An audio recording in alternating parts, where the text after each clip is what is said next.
ಆತ್ಮೀಯ H60 news ಅರ್ಥಾತ್ ಸೀತಾರಾಮ್ ನ್ಯೂಸದ ವೀಕ್ಷಕರೇ, ನಾನು ನಿಮ್ಮವ ಎಂ ಆಯುಧ ಮಲ್ಲಪ್ಪ ಜೊತೆವರು. ತಾವು ಈಗ ಸುದ್ದಿಗಳ ಲೋಕಕ್ಕೆ ಎಂಟ್ರಿ ಹೊಡಿತಾ ಇದ್ದೀರಿ.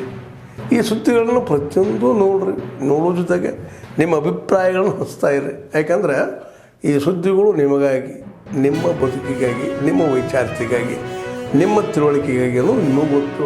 ಜೊತೆಗೆ ನಮಗೂ ನಿಮ್ಮೊಂದಿಗೆ ಇದೊಂದು ಮಾತಾಡುವಂಥ ಜೊತೆಗೆ ಸುದ್ದಿಗಳನ್ನು ಬಿಡುವಂಥ ಕೆಲಸ. ಈ ಕೆಲಸದಲ್ಲಿ ನಾವು ನಿಮ್ಮೊಂದಿಗಿದ್ದೀವಿ ಅಂತ ಹೇಳ್ತಾ ನೋಡ್ತಾ ಇರಿ ಸುದ್ದಿಗಳನ್ನು. GST department and custom department who will be participating, and we are expecting some 1000 participants from different part of the country. The opening ceremony is scheduled to be held in Kantirava Stadium on 21st February at 8 am, and Sri Vivek Ranjan, who is member CBIC, will be gracing the occasion as chief guest.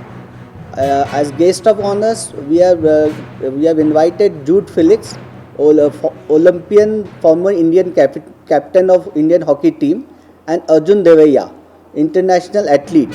They will be the guest of honors. The closing ceremony is also scheduled to be held in Kantirava Stadium on 22nd February at 4:30 pm. And Mrs. PV Sindhu, international badminton player, and KY Venkatesh, Indian para athlete, will be participating as guest of honor for the closing ceremony. In this 2 days event, we will having 18 discipline of sports and 68 sub events.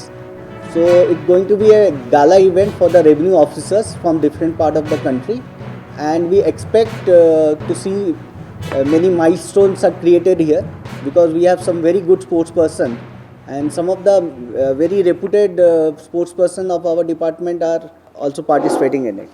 Some of the important athlete and the sports person are Veena George, she is an athlete, V Kaushik and R Samarth, they are cricket player, Punacha and Vinod Chinnappa, they are hockey player of international level, then PL Thimanna, Ekalavya award winner. So these are some of our sports persons who will be participating. At the end of the day, every day we will be circulating press release and photograph. So we expect that if you can cover as much as possible, that will be helpful to us, and we will share with you all the details of the event, winners and award winners, and also the pictures of the event. Kolar ಜಿಲ್ಲೆಯ ಮಾಲೂರು ಪುರಸಭೆ ವ್ಯಾಪ್ತಿಯಲ್ಲಿ ನೂತನವಾಗಿ ನಿರ್ಮಿಸಲು ಉದ್ದೇಶಿಸಿರುವ bus ನಿಲ್ದಾಣ ಕಾಮಗಾರಿಯನ್ನು 20.98 ಕೋಟಿ ರೂಪಾಯಿಗಳ ಅಂದಾಜು ಮೊತ್ತದಲ್ಲಿ ಕೈಗೊಳ್ಳಲು ಆಡಳಿತಾತ್ಮಕ ಅನುಮೋದನೆಯನ್ನು ನೀಡಿದ್ದೇವೆ. ವಿಶ್ವಕರ್ಮ ಸಮಾಜ ಅಭಿವೃದ್ಧಿ ಸೇವಾ ಸಂಸ್ಥೆ ಹುಬ್ಬಳ್ಳಿ ತಾಲೂಕು ಕೃಷ್ಣಾಪುರ ಗ್ರಾಮದಲ್ಲಿ ಇವರಿಗೆ ಹುಬ್ಬಳ್ಳಿ ಧಾರವಾಡ ನಗರಾಭಿವೃದ್ಧಿ ಪ್ರಾಧಿಕಾರದಿಂದ ನಾಗರಿಕ ಸೌಲಭ್ಯ ನಿವೇಶನವನ್ನು 30 ವರ್ಷಗಳ ಗುತ್ತಿಗೆ ಅವಧಿಗೆ ದಿನಾಂಕ 28/11/2022 ಹಂಚಿಕೆ ಮಾಡಲಾಗಿತ್ತು. ಸದರಿ ನಿವೇಶನದ ಬಾಕಿ ಮೊತ್ತ 63,41,832 ಇತ್ತು. ಈಗ ಅವರೇನು 7 ಲಕ್ಷ ಈಗಾಗಲೇ ಅವರು ತುಂಬಿದ್ದಾರೆ. ಟೋಟಲ್ ಕಾಸ್ಟ್ 10%ಗೆ ಅದನ್ನ ಕೊಡಬೇಕು ಅಂತ ಮಾಡಿ 63,41,000 ರೂಪಾಯಿಗಳಿಗೆ ವಿನಾಯಿತಿಯನ್ನು ನೀಡಿದ್ದೇವೆ. The distance of that Bayapnalli IT thing to the end is 1.50 kilometers. ವಿಶ್ವ ಬ್ಯಾಂಕ್ ನೆರವಿನ ಜಲಭದ್ರತೆ ಮತ್ತು ವಿಪತ್ತು ನಿರೋಧಕ Karnataka water security disaster resilience program ಅಡಿಯಲ್ಲಿ ಬೃಹತ್ ಬೆಂಗಳೂರು ಮಹಾನಗರ ಪಾಲಿಕೆ ವ್ಯಾಪ್ತಿಗೆ ಬರುವ 2,000 ಕೋಟಿಗಳ ನೆರವಿನ ಕ್ರಿಯಾ ಯೋಜನೆಯನ್ನು ಅಂದಾಜು ಪಟ್ಟಿಗೆ ಆಡಳಿತಾತ್ಮಕ ಅನುಮೋದನೆ ಮತ್ತು ಸದರಿ ಕ್ರಿಯಾ ಯೋಜನೆಯನ್ನು 16 ಕಾಮಗಾರಿ ಪ್ಯಾಕೇಜ್ಗಳ ಅಡಿಯಲ್ಲಿ ಅನುಷ್ಠಾನಗೊಳಿಸೋದಕ್ಕೆ ರಾಜ್ಯ ಸರ್ಕಾರ ಇವತ್ತು ಒಪ್ಪಿಗೆಯನ್ನು ನೀಡಿದೆ.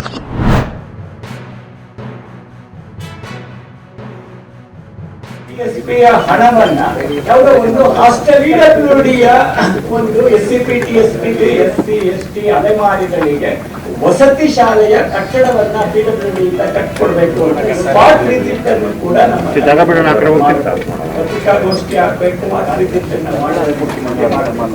ಇದು ಎರಡು ಲೋಕಸಭಾ ಕ್ಷೇತ್ರಕ್ಕೆ ಅಲ್ಲಿರ್ತಕ್ಕಂಥ ST ಮೋರ್ಚಾದ ಅಧ್ಯಕ್ಷರು ಮತ್ತು SC ಮೋರ್ಚಾದ ಅಧ್ಯಕ್ಷರು ಮತ್ತೆ ಅಧ್ಯಕ್ಷರು ಕೂಡ ಈ ಮಾಹಿತಿ ಗೊತ್ತಿರಬೇಕು ಅನ್ನೋ ಕಾರಣಕ್ಕೆ ಈ ಕಾಂಗ್ರೆಸ್ ಸರ್ಕಾರ ಕಳೆದ ವಿಧಾನಸಭಾ ಚುನಾವಣೆ ಸಂದರ್ಭದಲ್ಲಿ ಸಾಕಷ್ಟು ಭರವಸೆಗಳನ್ನು ಕೊಟ್ಟು ರಾಜ್ಯದಲ್ಲಿ ಒಂದು ಅಧಿಕಾರಕ್ಕೆ ಬಂದಿದೆ. ಅನೇಕ ಭರವಸೆಗಳನ್ನು ಕೊಟ್ಟು ಬಂದಿದೆ. ಮತ್ತೊಂದು ಕಡೆ ಚುನಾವಣೆ ಬಂದಾಗಲೆಲ್ಲರೂ ಕೂಡ ಬಾಬಾ ಸಾಹೇಬ್ ಅಂಬೇಡ್ಕರ್ ಬಗ್ಗೆ ಉದ್ದದ ಭಾಷಣಗಳನ್ನು ಕೂಡ ಮಾಡ್ತಾರೆ ಕಾಂಗ್ರೆಸ್ ಪಕ್ಷರು.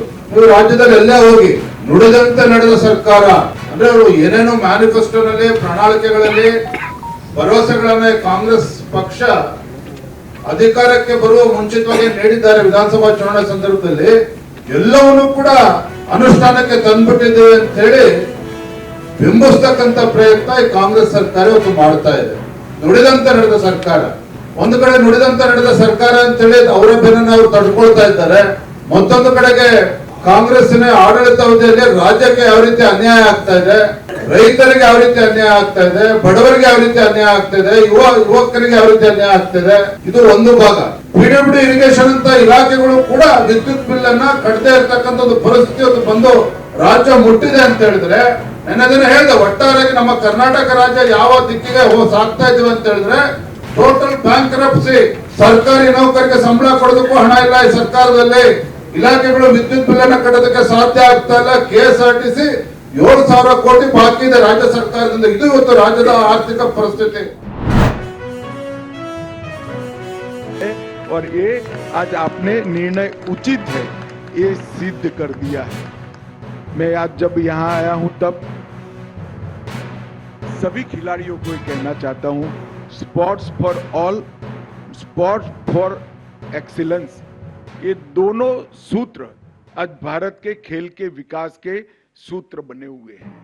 और हम आशा करते हैं कि 2036 में भारत ओलंपिक की मेजबानी करेगा।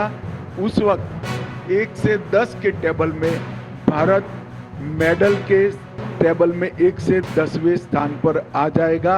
इसका मुझे तो कम से कम पूरा विश्वास है और उसमें सबसे ज्यादा हिस्सा मेरे नॉर्थ ईस्ट के बच्चों का होगा, इसका भी मुझे विश्वास है। मित्रों, आज जब मैं यहाँ आया हूँ तब विगत 10 साल में और विशेषकर 5 साल में नॉर्थ ईस्ट की कानून और व्यवस्था की परिस्थिति में बहुत बदलाव हुआ है। हिंसक घटनाओं में 70% की 70% की कमी हुई है। सुरक्षा बलों की मृत्यु में 70% की कमी हुई है और सिविलियन की डेथ में 85% की कमी हुई है। ये बताता है कि नॉर्थ ईस्ट के अंदर अब धीरे धीरे शांति हो रही है और डेवलपमेंट का, विकास का और सांस्कृतिक विकास का एक नया युग शुरू हो रहा है। केंद्र सरकार ने नॉर्थ ईस्ट के लिए ढेर सारे बजटरी प्रोविजन सैकड़ों की संख्या में बढ़ाए, 3 गुना 4 गुना बजट नॉर्थ ईस्ट के लिए दिया है और 2027 तक नॉर्थ ईस्ट के 8 राज्य रेलवे और एयर कनेक्टिविटी से दिल्ली के साथ जुड़ जाएंगे। इस करने में भारत सरकार सफल होगी, इसका पूरा प्लानिंग।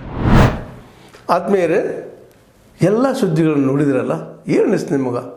ಇದರಲ್ಲೇ ನಿಮಗೆ ಲೈಕ್ ಆಗಿರ್ಬೋದು, ಡಿಸ್ಲೈಕು ಆಗಿರ್ಬೋದು, ಕಾಮೆಂಟ್ ಬೇಡಪ್ಪ ಅಂತೂ ಅನಿಸಿರ್ಬೋದು, ಕಾಮೆಂಟ್ ಮಾಡಬೇಕಪ್ಪ ಅನಿಸಿರ್ಬೋದು, ಶೇರ್ ಮಾಡಬಾರ್ದಪ್ಪ ಅನಿಸಿರ್ಬೋದು, ಅದು ಮಾಡಬೇಕು ಅನಿಸಿರ್ಬೋದು.